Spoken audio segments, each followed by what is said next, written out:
If you're ready to say goodbye to being a boss babe or hustling 24/7, welcome to Life in Business. This is the podcast for women just like you who want an easy and effective way to grow your business that's built around genuine work-life balance, not growing a £1 million empire. I'm your podcast host, Libby Langley, award-winning business coach and Amazon best-selling author, known as the Queen of Easy Business because of my sensible and easy-to-implement ways to earn more by doing less. In Life in Business, I share with you how to make small but effective tweaks, how to be confident in your business decisions, and how to make a healthy and guilt-free profit doing exactly what you love the most without working 14 hours a day. Get ready to make your dreams a reality. Here's this week's episode. Hey, welcome to another episode of Life in Business with me, Libby Langley. I hope you're very well today. And, if you're feeling a bit like you haven't got kind of all your mojo together, your money-making mojo is a bit meh, then today's episode is what you need. What I'm going to be talking about is how to unlock your business's money-making mojo with, and this is the bit you'll like, with minimal effort. You know I am a min-effort kind of girl, not a max 24/7 hustle kind of person. I can't even say it, you see. It's just so alien a concept to me. So mojo is something that it sometimes goes away, right? It's something that just sometimes is not there. And often it is linked to the fact that you're not bringing in enough money, or the money that you want, or the money that you feel that you should be bringing in for the amount of effort you're putting in, right? And it's not going to be the work that you're doing most of the time, because if you don't like what you're doing when you've got your own business, then I would hope that that's not the case, right?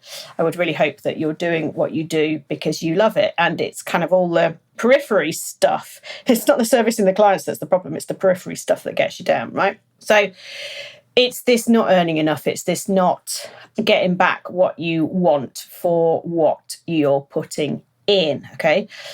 So I'm going to give you a few points today as to how you can actually unlock your business's money-making mojo with minimal effort.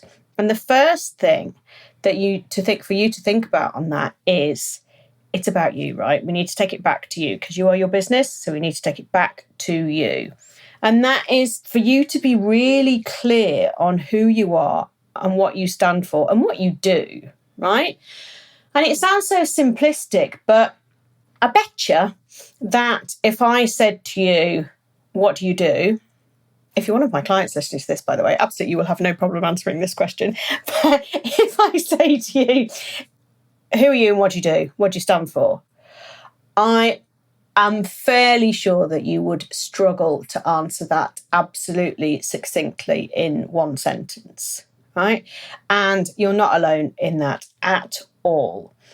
But being absolutely clear and having the clarity, conviction and confidence in that as well is really important. So, because if you are absolutely clear on who you are, what you do, what you stand for, then it's going to be easier to put your message out there, okay? Because you're going to attract the right people and they will self-select as to whether they want to work with you or not. So let me kind of give you an example, right? If you are a photographer, and say on your Instagram bio, you say you're a photographer. Okay, brilliant. Amazing. You're a photographer. Now, how many different kinds of photographers are there out there, okay? If you're not saying you're a photographer for weddings or a photographer for newborns, pregnancy and newborns, or somebody who photographs landscapes and sells them, or a photographer for events, or a photographer who photographs food, or a photographer who photographs live action, Formula One. You specialise on that completely. Sports photographer. You see how many kind of variations they are. So you've got to be really clear on that, right? And there's always a sort of hesitancy to niche, right? Because that's essentially what we're talking about. But you can see, if I just use that for the example of a photographer, it makes perfect sense. And there's no like, oh, but what if I photograph live sporting events? But what if someone asked me about a wedding? It's like, well, that's not what you do. You wouldn't contact that kind of photographer, right? You wouldn't contact a sports event photographer if you wanted to have your wedding done. You'd want someone who specialised in weddings, right? So why, when it comes to your business, do you have a hesitancy to be absolutely clear on who you are? It doesn't make any sense, right? Because we need to do this niching. We need to do this, allow people to do this kind of self-selection that, that you're the right person for them for whatever the particular needs is that they have, because then you'll attract the right people. But if you're not clear on this, you're not going to get found in a search, right? Because you could be anybody for anything for anybody, yeah? And you're not going to get found in, any kind of directory or picking up on what people want and the vibe, the messages and vibe that people are putting out there. You're just not going to be able to do that unless you're absolutely clear. And what you stand for, this can kind of be your positioning, right? So if you're a photographer for weddings, wedding photographer, then within that, there are still lots of different niches, that you could have some quite fun playing around with. You could specialise in weddings for older people on their second or even third marriage. You could go for kind of grandparents getting remarried. What a wonderful niche that. And you could really specialise that, and then it makes it much easier for what you're talking about to be much clearer on that. You could focus on doing LGBTQ plus weddings. It's all a niche, and it's all just about what who you are and what you stand for, and it's all perfectly okay to do any of this. You get to choose what you do, right? But that's the important point. You have to choose what you do, okay? Because if you don't, nobody can choose for you, and nobody's going to know, right? Nobody's going to know what you do. So I am a business coach. I work predominantly with women because I just prefer it, and that's my choice. It's my business. And I help people to work a day less a week whilst earning the same or more than they do now. Okay, it's a really specific niche. So if you are looking for a business coach who's going to help you scale to £1 million business, I'm not the right coach for you, and that's fine. Like if you are wanting a business portrait taking, then a wedding photographer isn't the right person for you. You can see how it all kind of makes sense and fits in. So the thing for you is to look at what you totally believe in and focus more on that.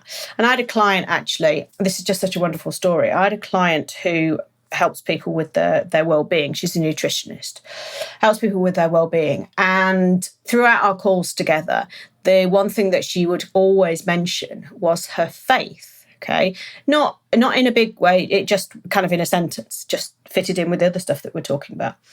And then so I said to her, why don't you talk about that more? If your faith is so important to you, then why are you not sharing that? Why are you not attracting people who also share your faith? Because that's like a shortcut in a conversation with anybody. And you can also lean into the spiritual religious beliefs that you've got with your clients, and that makes it a far more rounded and more holistic experience. And she said, it'll put some people off. And we did laugh about this because I'm an atheist, so we kind of laughed about the fact that this was the business advice that I was giving her. But I feel really strongly that you lean into whatever it is that you believe in, and that's the person that you put out there. So she did. She took the advice and she changed her Instagram bio, and she talks openly about what means so much to her. And it's just so wonderful to see, because you can tell from the content that she's sharing that she really believes it. She really kind of lives by it. And that's fantastic. And that's much easier for people to self-identify that she is the person for them or she's not.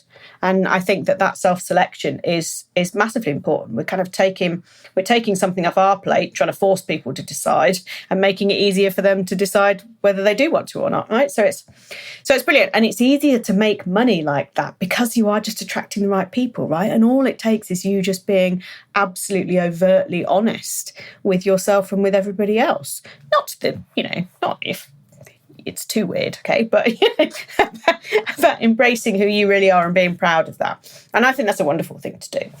And it leads on from that, this specificity is, my second point is about having one core offer. And one core offer is going to make you communicating with these people who are able to self-select, self-identify from the content that you're sharing, that you're the right person for them. And then they just flipping well know what you do and what you can buy, what they can buy from you, right? So if you've got too many offers going on, if you've got 5, 6, 7 different options, then that's really confusing. If you can't say clearly what it is that you help people with and what it is that you do, how the blooming heck is anyone else supposed to be able to know that that's the thing that they can buy from you? It's too complicated, right? And, if you've not got a core offer and you're putting out 5 or 6, people will always pick the middle one or the first one, the cheapest one or the middle one, okay? And if they're not really the things that you want to offer, then you're signposting people to the wrong place. And if they are the ones that you really need to offer, you really want to offer, why are you offering all the other things? Yeah? Trying to please everybody is not how to build a money-making business or even unlock or retain your money-making mojo, for sure, because it's really flipping complicated. And I've done this in the past. I've had lots of tiers for things, and you can VIP up and you can base rate down, and it's really difficult, because if you offer a service, if you're a service-based business, then to not offer the full service is really challenging, because you have to remember who is not on your full service level, right? Which would be your one core offer. And if they're not on your full service level, but they end up getting your full service and all your super duper VIP treatments and everything, you're doing your other clients a disservice. So can you see how you're actually making it more difficult for yourself? And you've got to remember all the blooming things as well. I mean, if you get into a conversation or on a discovery call with somebody who's thinking of working with you and it takes you 20 minutes to go through all your offers, something is out of alignment there. So one core offer is a really simple and clear marketing message. And the more simple and clear your marketing message is, the more your money-making mojo is there and, min effort, right? So think of examples like, I always like the analogy of supermarkets because that's easy for people to understand, okay? So we know that supermarkets sell food, right? They all do essentially the same thing. They all sell food. But their core offer is kind of their positioning, right? So if you look at one end of the scale and you've got Asda, for example, UK supermarket, it's cheap, it's bright, it's in and out, it's busy working parents. You're not going to be spending as much on the hateful chore that you have to do, which is doing the weekly shop. That's essentially their kind of marketing message, right? And who they're aiming at. And then if you look at the other end, which is Waitrose, another UK supermarket, and Waitrose talks about price a bit, but only because of the kind of cost of living stuff that the media is talking about at the moment, and people are obviously suffering a lot, some people, from it. So they've changed their messaging very slightly recently, but ultimately, Waitrose and Marks and Spencer's, it's about having a little bit more luxury in your everyday life. It's about just enjoying the experience of shopping, having people there who will help you and take the time to talk to you if you need help, and it's not a rushed experience. And yes, it costs you more, but it's an experience in itself, right? You go for a wander around and, you pick up some fabulous cheese and some, I don't know, organic asparagus or whatever. And that's kind of their message, right? That's their core offer. And it's very different to Asda, and they both have a market. Absolutely. They both have a niche, and they both have, it's really clear as to which one you're drawn to. And there's other ones in the middle, okay? But hopefully you will understand that analogy, and it will help you to know where you want to be positioned in the world. And it's not necessarily about what you charge. I'm going to come on to that in a second, but it's not necessarily about that. It's about, at this stage, this is about you being absolutely clear about what you offer, who you are, what you stand for, and then what your one core offer is. Okay, so hopefully by now things are starting to kind of fall into place, and you can see perhaps where, on the what kind of photographer are you? Well, I don't know, I'm all of those, but you can't be all of those, okay? Or which kind of supermarket are you? Well, I'm all of those. No, you can't be. And there's a reason that there aren't any supermarkets that kind of just appeal to everybody, because you can't just appeal to everybody. The world doesn't work like that, right? So the third point in how to unlock your business's money-making mojo with minimal effort is about money. And it's about your prices. So you're clear on who you are and what you stand for, right? To allow people to self-identify. You have one core offer now, and you know what it is that you want to be offering and to whom. And now what I imagine is that you're not charging enough for whatever that is. Because what I'm also imagining is that you are somebody who likes to give, right? You like to support people. You care about your clients. You want to make sure that they're getting the best service that they can. And that probably means you're over-delivering. There's perhaps a bit of people-pleasing going on in there. And so in order for you to be able to deliver the service that you really in your heart of hearts want to deliver, you've got to charge more. You've got to charge more, and particularly amongst women in business. And if you're a regular listener to my podcast, you will have heard me say this before, but women in business chronically undercharge, okay, across the board. And it's because, like there's the gender pay gap, right, in employment, women are paid less than men. That's a fact. It's a hideous fact, but it's a fact. Still, unfortunately. And the reason that we carry that over into our own businesses and into our world of self-employment is because we're used to doing everything for everybody, and we like everybody to be happy, and we respond to the could you just do this, because we want people to be happy, and we feel guilty if we don't say yes, and all this kind of stuff. Yes, resonating? Yes. So charge more. Charge more, and then you can be at people's beck and call as much as you want. But actually, if you charge a bit more, you will probably find that you attract a kind of client who isn't so much in the, could you just do this, in camp, right? Because that just is the way that it is. And this isn't pricing yourself out of the marketplace.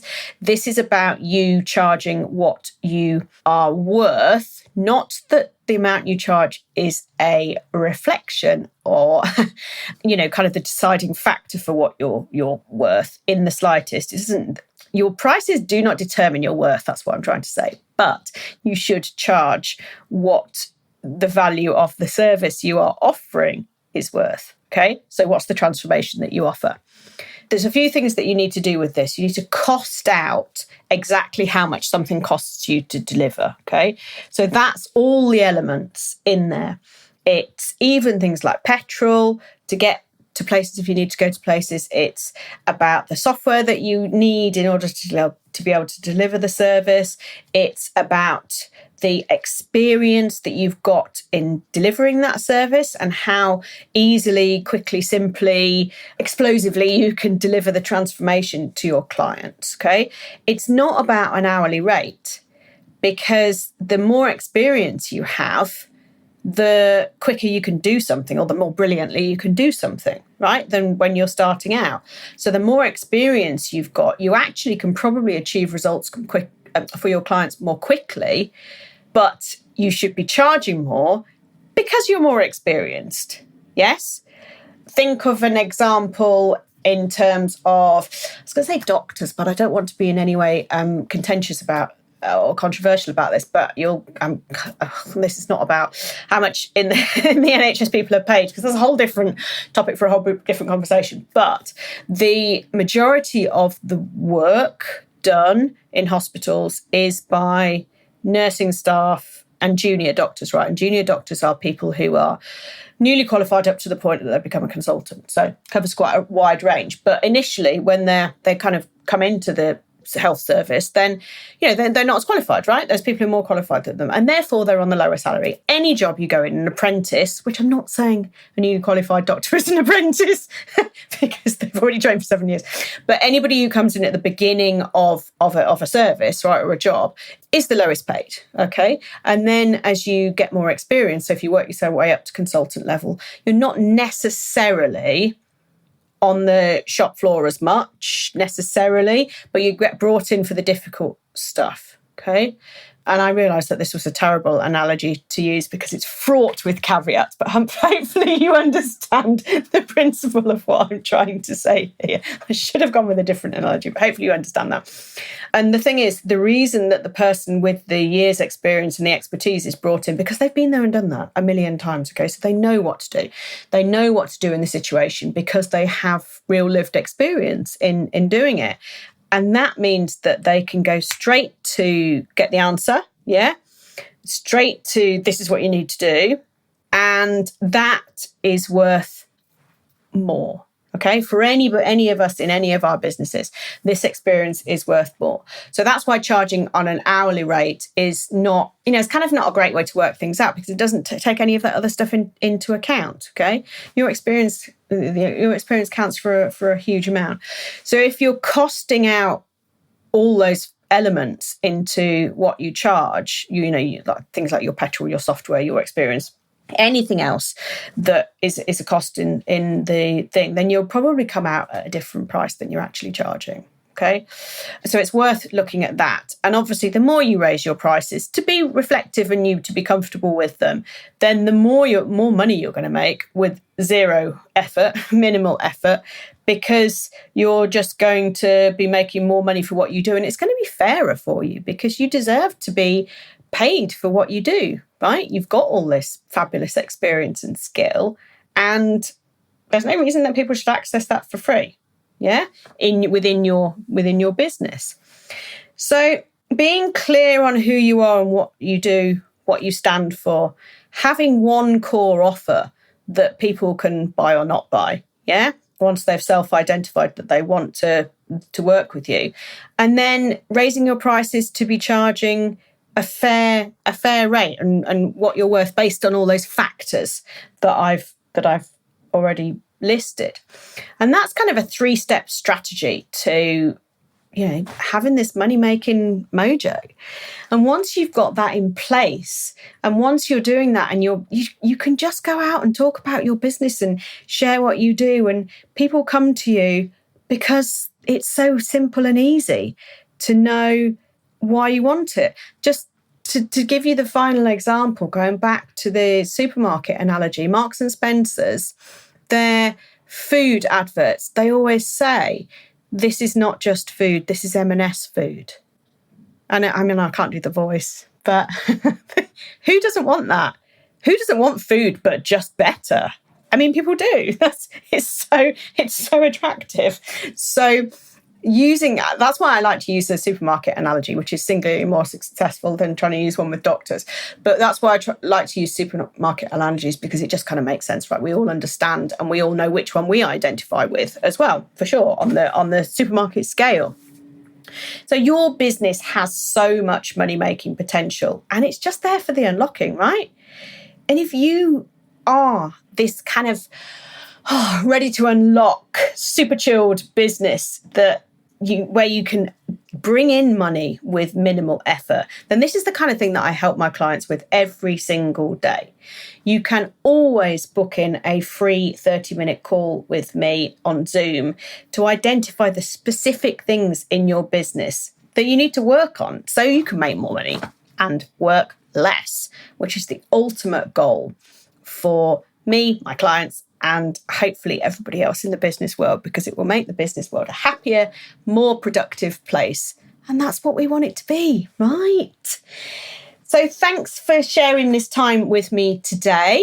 And I'd love to hear from you. I know I say this most episodes, but I really would. But you can always get me on Instagram at Libby Langley. The link's always in the show notes, as with anything else that might be useful to you.